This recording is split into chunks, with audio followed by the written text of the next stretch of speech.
بسم اللہ الرحمن الرحیم۔ السلام علیکم ورحمۃ اللہ وبرکاتہ۔ اس سے پہلی ویڈیو میں بھی ہم نے جنگ بصرہ کا ذکر کیا تھا۔ پہلے دن دوپہر کے بعد رومی لشکر میدان جنگ سے فرار ہو کر قلعہ میں گھس گیا اور جنگ موقوف ہو گئی۔ دوسرے دن صبح کو رومی لشکر جوش و خروش کے ساتھ شہر کا دروازہ کھول کر نکلا۔ ادھر اسلامی لشکر کے سپہ سالار نے سوچا کہ ہم کو بھی جلد نکل کر میدان میں آ جانا چاہیے تاکہ ہماری تھکان کے متعلق رومیوں کا گمان کافور ہو جائے اور ان پر ہمارا رعب و دبدبہ قائم ہو۔ حضرت خالد اسلامی لشکر کو میدان میں لائے اور صف آرائی شروع کی۔ سب کو حکم دیا کہ جب میں حملہ کروں تو تم بھی حملہ آور ہو۔ اس کے بعد حضرت خالد لشکر کو جہاد کی فضیلت اور ترغیب دے رہے تھے کہ انہوں نے دیکھا کہ رومی لشکر کی صفیں ادھر ادھر ہٹنی شروع ہوئیں اور صفوں کے درمیان سے ایک باری ڈیل ڈول کا لمبا چوڑا اور موٹا شخص گھوڑے پر سوار نکلا اور گھوڑے کے جسم پر سونا، چاندی، حریر و یاقوت سے لدے ہوئے لباس اور زیورات چمکتے تھے۔ وہ سوار دونوں لشکروں کے بیچ خالی میدان میں آ کر ٹھہرا اور کہا کہ اے گروہ عرب، میرا مقابلے کے لیے تمہارا سردار نکلے کہ میں بصرہ کا سردار اور حاکم روماس ہوں۔ سردار سے سردار کا مقابلہ ہو۔ حاکم روماس کے اس طرح للکار کر دعوت مبازرت دینے پر حضرت خالد فوراً لشکر سے نکل کر اس کے سامنے آئے۔ پھر حاکم روماس نے قرآن مجید، حرمت شراب، حرمت زنا، فرضیت نماز، فرضیت حج اور فرضیت جہاد کے متعلق سوالات کیے۔ حضرت خالد نے تمام سوالات کے اطمینان بخش جوابات مرحمت فرمائے۔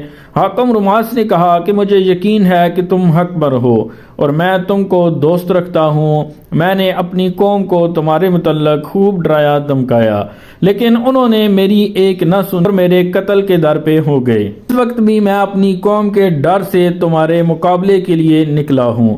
میں ہرگز تم سے لڑنا نہیں چاہتا، تم دین حق پر قائم ہو۔ حضرت خالد نے روماس سے فرمایا کہ جب تو اسلام کی حقانیت کا اقرار و اعتراف کرتا ہے تو پھر کلمہ شہادت پڑھ کر علی الاعلان مسلمان کیوں نہیں ہو جاتا، تاکہ قبول اسلام سے تیرا اور ہمارا حال برابر ہو جائے اور تو ہمارا دینی بھائی بن جائے۔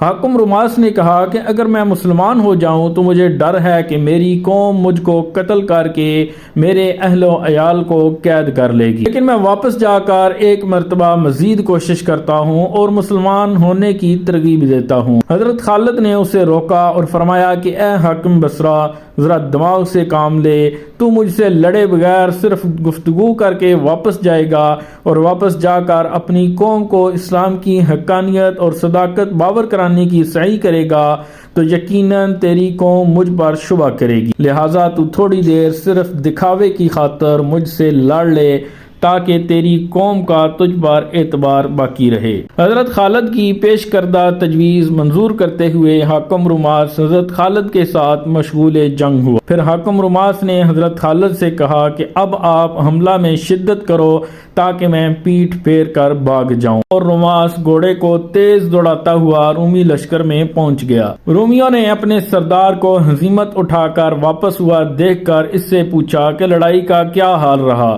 روماس نے کہا کہ کچھ مت پوچھو، بڑی مشکل سے اپنی جان بچا کر بھاگا ہوں۔ عرب بہت بہادر اور سخت ہیں، ان کی تلوار کا وار ایسا شدید ہوتا ہے کہ شیر اور زرہ چیر کر رکھ دے، لہٰذا میرا کہنا مانو اور جس طرح ارقا اور تدمر کے لوگوں نے ان سے صلح کی ہے تم بھی اس طرح عربوں سے صلح کر لو۔ حاکم روماس کی بات سن کر رومی غصے سے بھڑک اٹھے، خوب جھڑکا اور جی بھر کے برا بلا کہا۔ قوم نے حاکم روماس سے کہا کہ بزدلی اور نامردی نے تجھ کو گھیر لیا ہے، چوڑیاں پہن کر اپنے مکان میں عورتوں کے ساتھ بیٹھ جا، لڑائی کرنا اب تیرے بس کی بات نہیں۔ اس کی عین خواہش اور آرزو یہی تھی کہ لشکر اسلام کے سچے مجاہدوں سے میں لڑنے سے باز رہوں۔ حاکم روماس کو گھر بٹھا کر اہل بصرہ نے سردار دریان کو اپنا حاکم منتخب کر لیا۔ دریان اپنی تقرری پر بے حد مسرور و مغرور ہوا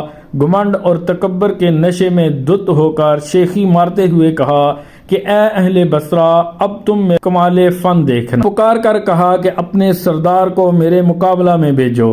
حضرت خالد بن ولید اسی کے مقابلہ کے لیے میدان کی طرف نکلنے کا قصد کر رہے تھے کہ حضرت عبد الرحمن بن ابی بکر صدیق نے ان کو روکا اور کہا کہ اے سردار، ہماری بقا اور ثبات تمہارے قدموں کے دم سے ہے اور تم مسلسل لڑتے رہنے کی وجہ سے تھک گئے، توقف کرو اور مجھ کو دشمن کے مقابلے میں جانے کی اجازت دو۔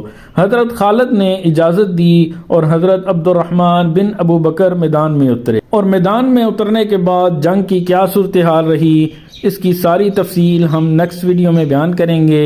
دعاؤں میں ہمیں یاد رکھیے گا۔ اجازت دیجیے، اللہ حافظ۔